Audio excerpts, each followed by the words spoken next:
Hi viewers, இன்னைக்கு நம்ம பார்க்க போகிற டாபிக் பார்த்தீங்கன்னா ஒரு 10 வேர்ட்ஸ் இங்கிலீஷ் வெக்காபுலரி தான் நம்ம கற்றுக்க போகிறோம். தமிழ் மூலயமா இங்கிலீஷ் வெக்காபுலரி நம்ம தெரிஞ்சுக்க போகிறோம். ஸோ எதை பற்றினா நாலேஜ் பற்றி, அதாவது words about spheres of knowledge, அறிவு பற்றிய 10 சொற்கள் தான் பார்க்க போகிறோம் நம்ம இன்னைக்கு. ஸோ அந்த விதத்தில் ஃபஸ்ட்டு நீங்கள் பார்க்குற இங்கிலீஷ் வேர்ட்ஸ் ஆந்த்ரோபாலஜி அப்படிங்கிற இந்த ஆங்கில வார்த்தை. அதுக்கு தமிழ் அர்த்தம் என்ன பார்த்தீங்கன்னா மானுடவியல், அதாவது ஹியூமன் பீயிங், மனிதர்கள் பற்றி ரெஃபர் பண்ணுறது தான் இந்த ஆந்த்ரோபாலஜி. ANTHROPOLOGY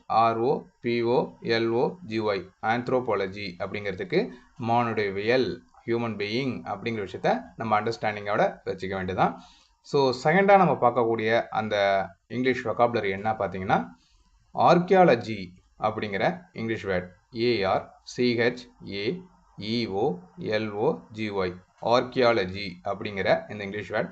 இதுக்கான தமிழ் டிரான்ஸ்லேட் என்ன பார்த்தீங்கன்னா புதைப்பொருள் இயல். அதாவது இந்த கீழடி ஆராய்ச்சி மையம்லாம் நீங்கள் பார்ப்பீங்க, நிறையா நம்ம தமிழ்நாட்டு அந்த பண்டைய பொருட்கள்லாம் கண்டுபிடிப்பாங்க மண்ணை தோண்டி. ஸோ அந்த புதைப்பொருள் அப்படிங்கிற விஷயத்தை கண்டுபிடிக்க தான் ஆர்கியாலஜி அப்படிங்கிறது. ஸோ அடுத்ததான ஒரு இங்கிலீஷ் வேர்டு என்ன அப்படின்னு பார்த்தீங்கன்னா எல்லாருக்கும் நல்லா தெரிஞ்ச ஒரு வெல் நாலேஜபிளான ஒரு வேர்டு தான். என்னென்னா ஆஸ்ட்ராலஜி அப்படிங்கிறாங்க.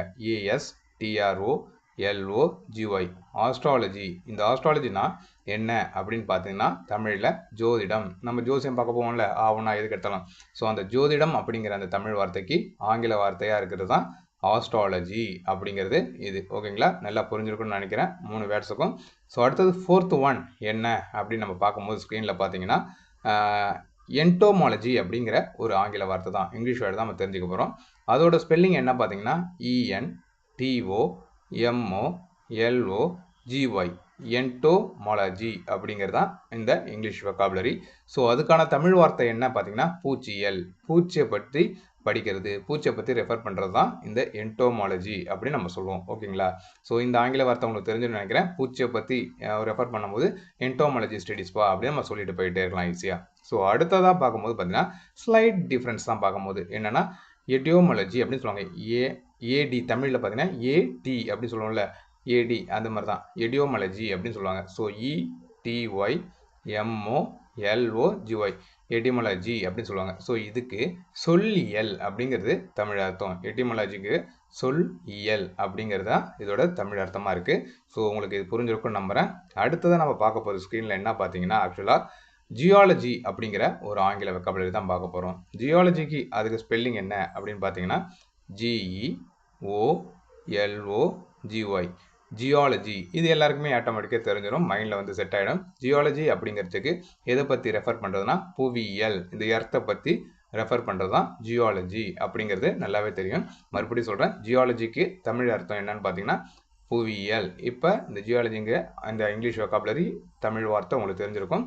ஸோ அடுத்ததாக நம்ம பார்க்க போகிற 7th வேர்டு, 7th வெக்காபுலரி அப்படி என்னன்னு பார்த்தீங்கன்னா ஃபிலாஜி அப்படின்னு சொல்கிறாங்க. ஃபிலாலஜி அப்படிங்கிறாங்க. ஃபிலாலஜி அப்படின்னா தமிழில் பி அப்படின்னு வச்சுக்கோங்க, இங்கிலீஷில் பி தான். ஓகேங்களா, ஃபிலாலஜி அப்படின்னு சொல்லுவாங்க. ஃபிலாலஜி அப்படிங்கிறதுக்கு PHILOLOGY ஃபிலாலஜி அப்படிங்கிறாங்க.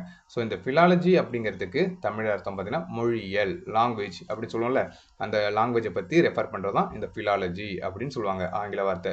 ஸோ ஆங்கிலத்தில் நீங்கள் ஃபிலாலஜின்னு சொன்னீங்கன்னா தமிழில் மொழியியல் அப்படிங்கிறது தான் அர்த்தம். ஓகேங்களா, ஸோ அடுத்ததான் ஆங்கில வார்த்தை என்னென்னா, ஸோ இதுவும் ஒரு வெல் நோன் இந்த அமாங் த பீப்புள் மத்தியில் இருக்கமே தெரியும், சைக்காலஜி அப்படிங்கிற ஒரு ஆங்கில வெக்காபுலரி தான், வார்த்தை தான். PSYCHOLOGY psychology. இதுக்கு தமிழ் அர்த்தம் என்ன அப்படின்னு பார்த்தீங்கன்னா உளவியல் அப்படிங்கிறது தான் அர்த்தம். அதை சைக்காலஜி டாக்டர்ஸ் பார்த்துருவீங்க, மன ரீதியாக பிரச்சனை இருந்தால் அதுதான் அந்த மன ரீதியாக அதை பற்றி ரெஃபர் பண்ணுறது தான் சைக்காலஜி அப்படிங்கிறது. ஸோ அடுத்ததாக ஒரு ஆங்கில வார்த்தை என்ன அப்படின்னு பார்க்கும்போது ஸ்க்ரீனில் பாருங்கள், ரேடியாலஜி அப்படிங்கிற ஒரு இங்கிலீஷ் வார்த்தை, இங்கிலீஷ் வெக்காபுலரி. இதுக்கான ஸ்பெல்லிங் பார்த்தீங்கன்னா RADIOLOGY ரேடியாலஜி. இதுக்கு என்ன தமிழ் அர்த்தம் அப்படின்னு பார்த்தீங்கன்னா கதிர் வீச்சல். ரேடியாலஜி அப்படிங்கிற இந்த ஆங்கில வார்த்தைக்கு தமிழ் அர்த்தம் கதிர் வீச்சல் அப்படிங்கிறது தான். ஸோ கடைசியாக last and final English vocabulary என்ன அப்படின்னு பார்த்தீங்கன்னா சோஷியாலஜி அப்படிங்கிறத நீங்கள் ஸ்க்ரீனில் பார்க்கலாம். சோஷியாலஜிக்கு ஸ்பெல்லிங் SOCIOLOGY. சோஷியாலஜிக்கு சமூகவியல் அப்படிங்கிறது தான் தமிழ் அர்த்தம். சோஷியாலஜிக்கு சமூகவியல் அப்படிங்கிறது தான் தமிழ் அர்த்தம். ஸோ தேங்க்யூ ஃபார் வாட்சிங் மை வீடியோஸ். மறக்காமல் சப்ஸ்கிரைப் பண்ணுங்கள் நம்ம சேனல்.